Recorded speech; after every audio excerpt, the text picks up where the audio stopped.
इस मानव की स्टार्टिंग में हमें दिखाया जाता है एक बंदे को जिसका हालत बहुत ही ख़राब होता है और बिस्तर पे लेटा हुआ होता है और उसका जो मेड होता है उसके सामने बैठा हुआ होता है और उसका जो पांचों डिसाइपल होता है वो उसके सामने खड़ा हुआ होता है। वो मेड रोते हुए बोलता है कि एल्डर जी आओ, आप चिंता मत कीजिए, आप जो है बहुत जल्दी ठीक हो जाएंगे, हम सभी आपके लिए प्रे करेंगे। फिफ्थ डिसाइपल लीसान बोलता है कि सीनियर ब्रदर, हमारे जो मास्टर है वो किसी भी वक्त हमें छोड़ के जा सकता है, ऐसे समय पे हमें क्या करना चाहिए। तो सीनियर डिसेबल ये क्यूहन बोलता है कि ऑफ कोर्स मैं जो है दूसरे मास्टर के पास जाऊंगा मार्शल आर्ट सीखने के लिए, मैं इस नाचार बॉडी के साथ कुछ नहीं कर सकता, अब मास्टर हमें कुछ नहीं सिखा सकता तो हमें इसके पास रहने की कोई फायदा नहीं है। थर्ड डिसेबल वूफेंग बोलता है कि हमारा मास्टर कितना यूजलेस है, एक मिशन भी ठीक से कंप्लीट नहीं कर पाया, मिशन करने के लिए गया लेकिन वापस आया क्रिपल बन के, मुझे इस मास्टर के पास नहीं रहना, मैं भी दूसरे मास्टर के पास चला जाऊंगा। सेकंड डिसाइपल ली हावडान सोचता है कि अगर मैंने जो है मास्टर की मार्शल आर्ट स्किल को एनिमी के पास लीक नहीं किया होता तो ये जो बुढ़ा है ये इतनी आसानी से मरने वाला नहीं था, अच्छा हुआ मैंने पहले से ही मार्शल आर्ट स्किल को लीक कर दिया। फोर्थ डिसाइपल वांग लेंग बोलता है कि मास्टर जो है जल्दी मरने वाला है तो यहाँ पर ज़्यादा वेट करने का कोई फायदा नहीं, वैसे भी मैंने जो एक लंबे समय से वेट कर रहा था इस मास्टर को छोड़ने के लिए, अब जो मास्टर मरने ही वाला है तो मैं जो है सेकेंड एल्डर के पास जाऊँगा, सेकेंड एल्डर के पास सबसे ज़्यादा फीमेल डिसाइपल है, वहाँ पर जाना ही सबसे बेहतर होगा। इन पांचों डिसाइपल की बातें सुन के वो पिंक हेयर वाली मेड काफ़ी गुस्सा हो जाती है और बोलती है कि आखिर तुम लोग इतने अनग्रेटफुल कैसे हो सकते हो। वो मेड और बोलता है कि एल्डर जियाओ है जिसकी वजह से तुम सभी जो है इमॉर्टल कल्टिवेटर बन पाए, अगर ये एल्डर जियाओ नहीं होता तो तुम सभी जो है नॉर्मल बंदा बन के ही रह जाते, आखिर तुम सब इतने अनग्रेटफुल कैसे हो सकते हो, जब एल्डर जियाओ को तुम्हारी ज़रूरत है तो तुम पीठ दिखा के जा रहे हो, तुम सभी ट्रेटर हो, तुम में जरा सा भी ह्यूमैनिटी नहीं बचा। उस मेड की बातों से पांचों डिसाइपल बहुत ही ज़्यादा गुस्सा हो जाता है, जिसमें से एक डिसाइपल जो है मेड को एक थप्पड़ मार के नीचे गिरा देता है और बोलता है कि लगता है तुम अपनी जगह भूल चुके हो कि तुम एक मेड हो, आखिर तुम्हारी हिम्मत कैसे हुई हम डिसाइपल्स के साथ डिसरेस्पेक्ट के साथ बात करने की। तो जो सीनियर डिसाइपल होता है बोलता है कि थर्ड डिसाइपल, तुम जो है अपना समय इस लूजर लड़की के पीछे क्यों बर्बाद कर रहे हो, अगर इस लूजर टीचर के साथ रहना है तो इसे रहने दो और चलो हमें यहाँ से जल्दी से निकलना है। वो पांचों डिसाइपल जाते हुए एल्डर जियाओ की सारी कल्टिवेशन मटेरियल्स को भी लेके चला जाता है और बोलता है कि एक यूजलेस मास्टर के लिए एक यूजलेस स्लेव, ये परफेक्ट मैच है, क्या कहते हो। वो पिंक हेयर वाली मेड अभी भी जमीन पे गिरा हुआ होता है, अब वो धीरे धीरे उठता है और रोते हुए बोलता है कि ट्रेटर्स, आखिर तुम सब मास्टर के साथ ऐसे कैसे कर सकते हो। एल्डर जियाओ अपनी मेड को अपने पास बुलाता है तो वो मेड जो है एल्डर जियाओ के पास जाता है और बोलता है कि एल्डर जियाओ आप ठीक तो है ना, चिंता मत कीजिए, वो सभी अनग्रेटफुल डिसाइपल यहाँ से जा चुका है, अब जो है मैं आपकी अच्छे से ख्याल रख पाऊंगा, आप चिंता मत कीजिए, आप जल्दी ही ठीक हो जाएंगे। एल्डर जियाओ बोलता है कि लिटिल मेड, मैंने जब से तुम्हें यहाँ पर लाया है तब से मैंने तुम्हें कभी भी डिसाइपल बनने के लिए नहीं पूछा और ना ही मैंने तुम्हें कभी कल्टीवेशन सिखाया, क्या तुम मुझे इसके लिए ब्लेम करते हो। एल्डर जियाओ की बातें सुन के वो मेड बोलती है कि मुझे पता है कि मेरा जो रूट है और मेरा जो बोन है वो कल्टीवेशन के लिए इनसफिशिएंट है और वैसे भी आप ही ने जो है मुझे स्लेव ट्रेडर से बचाया और मुझे यहाँ पर रहने के लिए जगह दिया और हमेशा से ही मुझे अच्छी से ट्रीट किया, तो मैं आपको कैसे ब्लेम कर सकता हूँ। वो मेड बोलती है कि मैं तो बस हेवन एंड अर्थ की इनजस्टिस को और ट्रेटर डिसाइपल्स को हेट करती हूँ, आखिर एक अच्छे आदमी का अंत हमेशा एक बुरा ही क्यों होता है। एल्डर जियाओ अपने बिस्तर से उठ के बैठता है और वो खांसने लगता है और उसके मुंह से जो है खून निकलने लगता है और वो बोलता है कि लगता है मेरा फाइनल टाइम आ चुका है। वो मेड एल्डर जियाओ के सामने काउट आउट करते हुए बोलता है कि एल्डर जियाओ मुझे जो है अपना डिसाइपल एक्सेप्ट कर लीजिए और मैं जो है उन सभी ट्रेटर्स को किल कर दूंगा और मैं जो है आपके लिए एवेंज जरूर लूँगा। एल्डर जियाओ बोलता है कि पागल लड़की, मैं इतना भी बुद्धू नहीं हूँ कि मैं तुम्हें एवेंज के लिए भेज दूँ, अभी तुम बहुत ही ज़्यादा कमज़ोर हो, अगर मैंने तुम्हें एवेंज के लिए भेज दिया तो पक्का तुम मर जाओगी, मैं हमेशा से ही चाहता था कि तुम एक नॉर्मल लाइफ जियो और तुम खुश रहो, इसलिए मैं जो है तुम्हें कभी भी एवेंज के लिए नहीं भेजूंगा।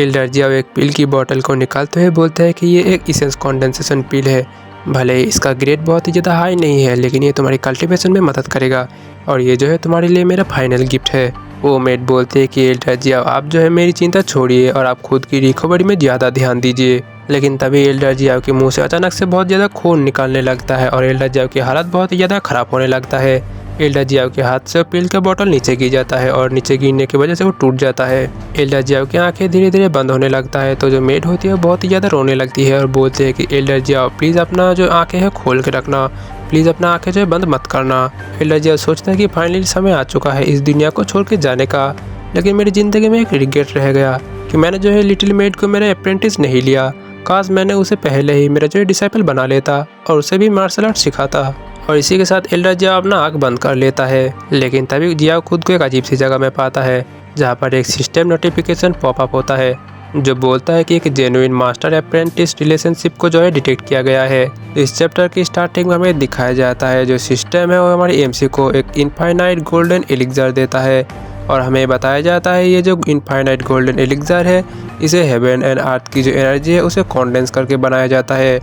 और ये जो एक पिल है ये 10,000 इसेंस कॉन्डेंसेशन पिल के इक्वल है। एमसी हमें बताता है कि इस पिल को जो भी खाएगा उसका ब्रेक थ्रू के साथ साथ उसकी बॉडी में जितना भी इंजरी होगा वो सभी ऑटोमेटिक हील हो जाएगा। जियाओ बताता है कि 20 साल हो गए मुझे इस दुनिया में आते हुए, फाइनली मेरा जो गोल्डन अपॉर्चुनिटी है मेरे पास आ चुका है, अब मैं भी जो है एक पावरफुल कल्टिवेटर बन सकूंगा। जिया हमें बताता है कि मैं ओरिजिनली अर्थ से बिलोंग करता हूँ और 20 साल पहले मेरा एक कार एक्सीडेंट हुआ था और तभी मैं इस दुनिया में आ गया और इस बॉडी में रीइंकार्नेट हो गया। जिया हमें बताता है कि इस बॉडी के ओरिजिनल जो ओनर है बहुत ही ज़्यादा टैलेंटेड था, वो 10 साल की उम्र से पहले ही अपना फाउंडेशन बिल्ड कर लिया था। जिया बताता है कि हॉन्गमैंग सेक को ज्वाइन किए हुए मुझे 15 साल हो गए और इन 15 साल में मैंने एक भी ब्रेक थ्रू नहीं कर पाया और ना ही मेरा जो कल्टीवेशन है उसमें कोई प्रोग्रेस हुआ। इस वजह से मैं जो है सबके लिए एक मजाक बन के रह गया, कोई भी मेरा रिस्पेक्ट नहीं करता, इवन मेरा खुद के डिसाइपल भी मुझे छोड़ के चला गया। आज लगता है हेवन ने जो है अभी भी मेरे साथ नहीं छोड़ा है। हेवन ने जो है मुझे दूसरा चांस दिया है सब कुछ ठीक करने का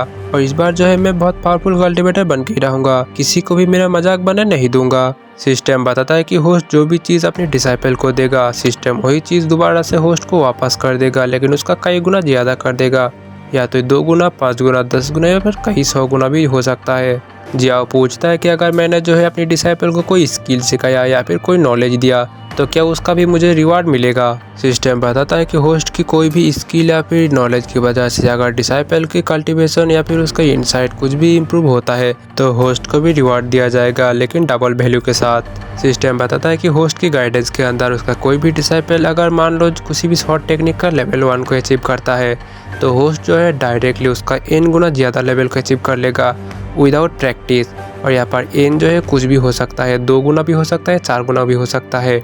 ये जो है रैंडम नंबर होगा। एमसी सिस्टम से पूछता है कि अगर मैंने जो है ये पिल मेरे डिसाइपल को दे दिया तो क्या मुझे इसकी बदले n टाइम ज़्यादा रिवार्ड मिलेगा। तो सिस्टम बताता है कि सिस्टम से दिया हुआ कोई भी चीज़ अगर तुम अपने डिसाइपल को दोगे तो उसके बदले तुम्हें कोई भी गिफ्ट नहीं मिलेगा। अब जिया उस पिल को खा लेता है और गोल्डन को रियल में ब्रेक थ्रू करना स्टार्ट कर देता है। अब हमें उसकी पिंक हेयर वाली मेड को दिखाया जाता है जो बोलती है कि एल्डर जिया मैं जो है आपको दोबारा कभी भी डिसाइपल बनाने के लिए नहीं बोलूँगा, ना ही मैं जो है आपकी रिवेंज लेने के लिए बोलूँगा और ना ही मुझे इसेंस कॉन्डेंसेशन पिल चाहिए, मुझे बस आप चाहिए, आप वापस आ जाइए, मैं आपके बिना कैसे रहूँगा। तभी जियाओ अपने मेड के सर पे हाथ रखते हुए बोलता है कि police girl as a teacher जो चीज़ मैं तुम्हें सबसे पहले सिखाना चाहता हूँ वो ये है कि अगर तुम्हारे अंदर किसी के अगेंस्ट गरज हो तो हमेशा उस गरज को लौटाना चाहिए और उस गरज को हमेशा दुगना लौटाना चाहिए। अब सीन यहाँ से शिफ्ट होकर हमें हॉन्गमैंग सेक्ट की 6th पीक को दिखाया जाता है। डिसाइपल वुफेंग बोलता है कि एल्डर वांग प्लीज़ मुझे जो है आपका अप्रेंटिस बना लीजिए और डिसाइपल वुफेंग जो है एक सीक्रेट मैनुअल निकाल लेता है जो कि वो 7th पीक से लेके आया होता है और बोलता है कि ये जो सीक्रेट मार्शल आर्ट मैनुअल है मैं आपको देना चाहता हूँ मेरा जो सिंसियरिटी है उसे दिखाने के लिए। एल्डर वांग 6th पीक की एल्डर होने के साथ साथ लॉ इन्फोर्समेंट हॉल का भी मेंबर भी था। एल्डर वांग बोलता है कि जियाओ जुआन ने जो है अच्छा डिसाइपल हमारे सेक्ट में लेके आया था और मुझे बड़ा ही तरस आता है एल्डर जियाओ पे, क्योंकि वो जो है अपने समय पे बहुत ही ज़्यादा जीनियस हुआ करता था, लेकिन उसका अंत जो है इस तरह से होगा मैंने कभी नहीं सोचा था। एल्डर वांग वुफेंग को एक वेपन देते हुए बोलता है कि अगर तुम्हें जो है मेरा डिसाइपल बनना ही है तो तुम्हें जो है एल्डर जियाओ की जो स्पिरिचुअल रूट है उसे उसकी बॉडी से निकाल के मुझे देना होगा। एल्डर वांग बताता है ये जो वेपन है काफ़ी खास है, इसका नाम है रूलर और अगर ये किसी की बॉडी में एक बार एंटर कर जाता है तो इसे तब तक तुम वापस नहीं निकाल सकते जब तक इसके ऊपर एक सीक्रेट टेक्निक का इस्तेमाल ना किया जाए, इसलिए इस वेपन को बहुत ही ध्यान से इस्तेमाल करना। वुफेंग उस वेपन को लेते हुए बोलता है कि एल्डर वांग आप बिल्कुल भी चिंता मत कीजिए, मैं जल्दी ही एल्डर जियाओ की जो स्पिरिचुअल रूट है वो आपको गिफ्ट करूंगा। तभी हमें दिखाया जाता है कि वुफेंग के पीछे से एक अटैक आता है और जो सीधे आके वुफेंग की पीठ पे लगता है और जिसकी वजह से वो सीधे जाके दीवार पे टकराता है। वुफेंग के हाथ में जो वेपन था रूलर वो वुफेंग की बॉडी के अंदर घुस जाता है और रूलर को बिना सीक्रेट टेक्निक के इस्तेमाल किए हुए उसे बॉडी से निकालना नामुमकिन होता है और रूलर जो है उसकी बॉडी के अंदर से सारा का सारा ब्लड को जो है एब्जॉर्ब करना शुरू कर देता है और वूफेंग रोने लगता है और बोलता है कि एल्डर वांग प्लीज़ मुझे बचाइए वरना मैं मर जाऊंगा। एल्डर वांग भी सडन अटैक को देख के शॉक हो जाता है और बोलता है कि कौन है जो मेरा 6th पीक में आके अटैक करने की हिम्मत करता है, जरा सामने आओ। एल्डर वांग आसमान की तरफ देखता है तो आसमान में जियाओ जुआन होता है अपनी फ्लाइंग शॉट में। जियाओ बोलता है कि एल्डर वांग अगर तुम्हें मेरा स्पिरिचुअल रूट ही चाहिए तो खुद आके क्यों नहीं ले लेते। और यहीं पर जो है चैप्टर 2 का एंड हो जाता है। आगे क्या होगा जानने के लिए हमारे चैनल को सब्सक्राइब करके बेल बटन को प्रेस करना मत भूलना। मिलते हैं नेक्स्ट वीडियो में।